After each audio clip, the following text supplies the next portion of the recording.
me around 1,000 videos before I discovered this. People, instead of modifying the content, just copy it word for word. Before you start creating content, ask yourself why you're creating content. If your objective is to get sales, stop. Can you share what are the trends that are happening right now that you're seeing, and what have you known and seen as proven strategies for viral content? So viral content in itself is subjective. I mean, you could have 0 followers and you start posting content and get 10,000 views, and you can consider that viral. Or you have 1 million followers and you post a video and it gets 5 million views, and that's viral. I prefer to stay away from trends, because when you start copying trends that go viral, you're limiting yourself from creating an endless stream of content that can potentially blow up. And a lot of creators and a lot of people that I've seen in the market try to hop onto trends because it's an easy fix. You do a trend, you get 5,000, 10,000, 100,000 views. Amazing. What are you going to do with the next infinite posts till you die? On the top of my head, I've seen Dubai is the safest city. Dubai has an app for everything. Or how much do you pay for rent? What do you do for a living? All of these videos do well because there's a certain behavior of the audience that is consuming the content. But through these videos, you can create something else. It's just people, instead of modifying the content, just copy it word for word. So I love that what you're saying is don't follow the trend, but take inspiration from what that trend is and create something new and different with it. What I do on my content isn't original. It's not new. Podcasts have been around for a long time. I just took an existing structure and I started making fun of it. It took me around 1,000 videos before I discovered this. To me, it's interesting. To me, it's funny. That's why I do it. But if this was not interesting or funny, I wouldn't do it. Okay, so this is another point. You said you've done over 1,000 to get to that concept, right? How the hell did you keep going after 1,000 different types? Like, that's a lot. I want to give up after 20. A little bit of backstory. After I dropped out of college, I was pursuing electrical engineering and I got into media. I kind of didn't really know what I was doing. And so media was interesting. Me and my best friend Majdi, we just used to make videos together, posted on Twitter. Twitter is where we first experienced virality. And I was like, okay, this is cool.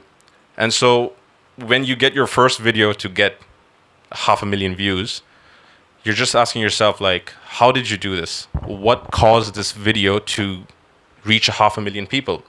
And honestly, there's no one correct answer. And so I was like, okay, I'm just going to treat this as like a hobby and see where it goes.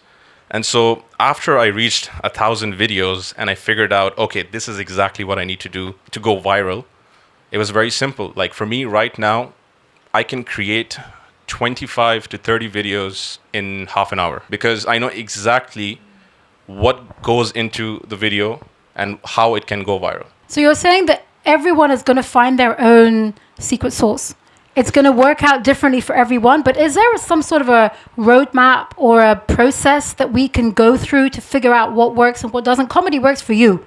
Satire and that works, but it's not going to work for everybody. So what kind of, like, let's say, for example, Maria does real estate, and that's one of the questions I want to get to. There's a lot of people creating content for real estate. If that's your sector, and do you just go for comedy because you think that's going to work? Or do you go for, let's get on site, let's show how things are built? What can you try? And is there any roadmap someone can follow? So I always tell people, before you start creating content, ask yourself why you're creating content. If your objective is to get sales, stop. Because social media, Facebook, Instagram, Snapchat, MSN, WhatsApp, BBM was created for people to network, connect with each other. We've kind of lost the meaning of that today because all we're trying to do is take our business, put it up on social media, take our service or product and try to get reach so that we can sell. The algorithm doesn't care, to be very honest, if you're an engineer, doctor, lawyer, real estate broker. All it cares about is, are you helping the platform with viewers staying on the platform? Because that's what Instagram, TikTok, YouTube is selling to advertisers. And when you start thinking, it's like a humbling experience, honestly. When you level with the algorithm, with the platforms, then you start thinking of content differently. So you won't be thinking, okay, how can I make a video that's going to help me get 1 million views and I'm going to be able to sell? None of my content on my own page is about how to go viral or how to create content. I mean, just recently, like last month, I opened up another page where I'm addressing all of this. If you're a real estate broker and you're trying to create content, you've got to dive into your own life, see what you like as a consumer of content, and ask yourself, why am I doing this? If this is purely to get leads, in my opinion, it's not sustainable. Because today there's maybe 50,000 brokers, and out of that, maybe 1,000 brokers are creating content and copying each other. So how are you bringing something different to the table? If I was a real estate broker and I was trying to create content, I would do exactly what I'm doing right now. I would keep making fun of podcasts. But maybe you don't like humor. Maybe you like being serious on camera. Then talk about something that you enjoy doing. Maybe you like, I don't know, golf. You like playing football. Talk about football. It'll reel in people who genuinely relate with your content, and then they'll see, oh, you're a real estate broker. Okay, one of these millions of viewers who were football fans want to buy a house. And that's how you build this conversion system. But it should be, I'm trying to provide some sort of value through my content first, and then will it sell? For a lot of podcasters, we focus on long form content, right? So I myself have a podcast and I use it as purely experiment. I wanted to know if I can actually provide this as a service to my clients on the marketing agency. And I just wanted to dabble and see. I had no idea I'm going to fall in love with the content creation side of a podcaster. I really didn't. But it made me curious to realize, okay, so the long form is the podcast. How am I going to get people to watch that? So I have to create short form. Keeping the short form engaging and interesting, I have not got any clue what I'm doing. But like you said, I'm experimenting. And I just wanted to know, like, let's say, for example, you have one long form content, one video. You want people to go and watch on YouTube. How much short form content should you create to channel and to funnel those people into YouTube to watch? Before I talk about this, I'm going to just touch on something that I already mentioned, which is organic and inorganic seeding when it comes to reach.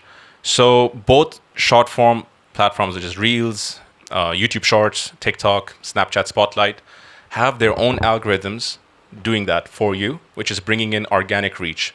So you need to understand and identify what type of content is bringing that reach on short form. Now, when you talk about long form, so for the last 6 months, I have been not doing a podcast, but I've been vlogging everything. I posted 148 vlogs, and what I learned from that is that on long form, it is more important to package your video with the right title and thumbnail than it is to create the video. I mean, there are people literally spending weeks on their title and thumbnail, and then they're filming their video. Whereas on short form, you could create whatever and you can get away with it. But on long form, when you open YouTube, the first thing you see is the title and thumbnail. So it's not like a vertical feed on short form content where you scroll and then you find something you like. It's title, thumbnail, then your content. So if I was to get reach on my podcast, I would ask myself, what is the best way to package my podcast? What is the best title? What is the best thumbnail? And YouTube has some insane features, like you have vidIQ, which is a extension you can download, and it shows you metrics, how your video is performing. You can test multiple thumbnails on YouTube and then see which one has a higher click-through rate, which is if someone clicked on your video. And even with titles, and just recently I learned that you can keep changing your title as many times as you want before your video actually dies off. So like when you post a short form content, it's done. You've posted it, now you leave it on the algorithm. But on YouTube, once you post a long form video, for maybe the next 48 hours, you could test multiple titles. So if you've posted a podcast about, I don't know, COVID 2020, change that title like maybe 5 or 10 times if you want to. And you'll actually see some big YouTubers doing this. Like using the vidIQ extension, you can see how many times they've changed their thumbnail and title because it's your hook before the video itself. That's interesting because I remember I saw Stephen Bartlett, Diary of a CEO, and he said he has an entire team dedicated to just run different hooks, titles, thumbnails constantly, daily. And this is obviously why, because people need to understand you don't just put, and I made the mistake. I put it out there and I was like, well, why is no one watching? Yeah. I've created short form and people are not watching. Then I changed all of it. And it took a while because I had 10 episodes and then each episode had like 2 or 3. It took me forever. But I was like, you know what? Let me try and see if I get this. And then I realized the numbers started going up just from a thumbnail. Like that in itself Yeah. started getting people to engage. And it's just crazy because you think that's the first thing they're going to see. Maybe the title, yes, if they're searching, but that visual, either you'll hook them or you won't. And you shouldn't completely dismiss the inorganic seeding power of it as well. The short form videos that you can create out of your podcast. So, one of the things which we do with our clients at K9 is we'll film them for 1 hour in a podcast studio.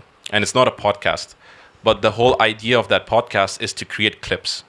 Like me and Majdi, we've created this video, and it's also on Podster's page, where we deliberately said Dubai is the easiest place to become a millionaire, or Dubai is the cheapest place in the world. And that video pissed off so many people because they thought like, oh my God, this is personally offensive to me. But what people don't understand is that just with small controversial topics within your podcast, you can have some insane amount of reach, and then people want to see the whole thing. But then my only issue with that is that that's not helping the cause of the algorithm, which is that organic. But you should do that as well. That's how there's this thing called the Andrew Tate method, where he spammed thousands of profiles with this whole war room thing, who were posting his clips, which were essentially podcasts. And some of the videos that we've seen also blow up on short form have been part of some long form videos. You just need to know what you're clipping. And clipping is not easy, honestly. Like, you can, if you have a 1 hour podcast and you're trying to clip it into 15 videos or 20 videos, you can end up spending 3 days on that. I mean, you can't, not 3 days back to back, but like you have to play it over and over and over again and ask yourself, are they going to watch this 30-second clip? Sometimes you can even rearrange what people are saying. Like in a 1 hour conversation, you might have said something at point B, which if it was placed at point A, and then the video was played like that, it sounds more engaging. And I've seen people do that a lot of times. You can take things out of context. You can add. I mean, I don't believe that editing makes that much of a role or plays that much of a role in the video going viral than the context of the video itself. Because sometimes people are just listening and they're not even watching. You know, people are just driving and scrolling. People are just talking. They're sitting in an environment. And if it's something that they heard, so always audio first, then video, and so on and so forth. So then let's come to, based on that audio concept, catchphrases, statements, elements where people are using something that people are going to recognize them for. You came up with that as well. So how did you come up with the phrase that you've coined it, basically? How did that come about, and when did you realize this is going to be it? I'm going to go back in time a little bit, because before the parody podcast content, we were doing we were making fun of Gary Vee, because there was like a lot of motivational speaking content. It was just all over the internet, like, you know, I don't even remember like some of the stuff he said, just like, if you wake up, you're awake, like stuff like that, you know. And I was just like, how are people watching this? Why is this going viral? And then I was like, and then we had a client at K9. He was he's the owner of Kiza, and he was doing motivational content, and it was going viral in the Middle East. And right there and then, it was me and my sister. We were filming. And I was like, what if I made fun of motivational speakers? No one's doing it. It's unique for now. Let's tap into it. And so I remember the first video ever was just, I mean, I can show you guys. I won't find it right now. It's too far down there. So the video was just me speaking about some completely random nonsense. Like, when I used to be 5 years old, I was 5. How old were you? I said this, and it got 25 million views. I was like, what the hell is wrong with people? That's exactly what I would say. Right? Like this, I'm not sure this is a good thing that we Yeah. have that many people who Yeah. like this. It's just weird. And then from there on, I mean, if there are cows that you can milk and create milk out of, I probably had like a 100-acre land of cows that I was milking this much content out of. Like, it was a factory of just making fun of motivational speaking content. Every day I was posting 3 videos back to back. The exact same format. I was saying nonsense, pretending to be I'm on a TED Talk, and it was getting insane amounts of reach. Like, at that point, my account was on 100,000 followers. It jumped to 700,000 followers in 3 months. This is TikTok. And on Instagram, Reels was new, so nothing much was really happening. But still, on Instagram, I went from 2,000 to 22,000 followers. And I've had my Instagram account since 2014. And it was just stuck on 2,000 followers. Like, nothing ever really blew up. And when I saw that, I was like, the algorithm really doesn't give a shit. It really can't, be bothered by our personal agendas about what we like. It's going to show content that what people like. People have the power. People control not entirely. Of course, there's agendas. Let's not go deep down in that world. But to a certain extent, that's why TikTok is in threat right now of getting banned, because there is power with people on that algorithm. And Reels just copied their homework. So did YouTube Shorts. And it works in the exact same manner. I mean, So isn't it concerning? Was that at the beginning you started using it, or did it just kind of you birthed it somewhere in the middle of this process? from the motivational speaking content, I slowly started realizing that I personally can't, for the rest of my life, say nonsense as a fake Gary Vee. So I'm now going to try and look for another style of content. And then I saw this podcast of Jumpers Jump podcast. I don't know if anyone over here knows who I'm talking about. They're basically these two kids in the US who talk about conspiracy theories. It's a version of Joe Rogan, but like more Gen Z. And I was like, okay, this also sounds like absolute nonsense. Let's make fun of this. And then I put earmuffs, pink earmuffs on. It was my sister's, I think. I don't know. And I held my phone as my microphone. And that started going viral as well. Now, in that video, I was not saying, isn't that concerning? For like straight 6 months, I just dabbled between this and that, this and that. And I think I was recording at Podster's old studio, the OG studio, Onyx, which is before it was something else. I remember Vuk was sitting in the back, and I would bring two shirts. I would record like for half an hour, like one angle, and then go and change my shirt and record the other angle. And Vuk would just be like, what the hell is this guy doing? Like, what is wrong with him? Who records a podcast with himself? And in that whole process, I think I mentioned, isn't that concerning, by unintentionally. I really didn't know. And then people started commenting, isn't that concerning? Isn't that concerning, in my comments? And I was like, great, isn't that concerning?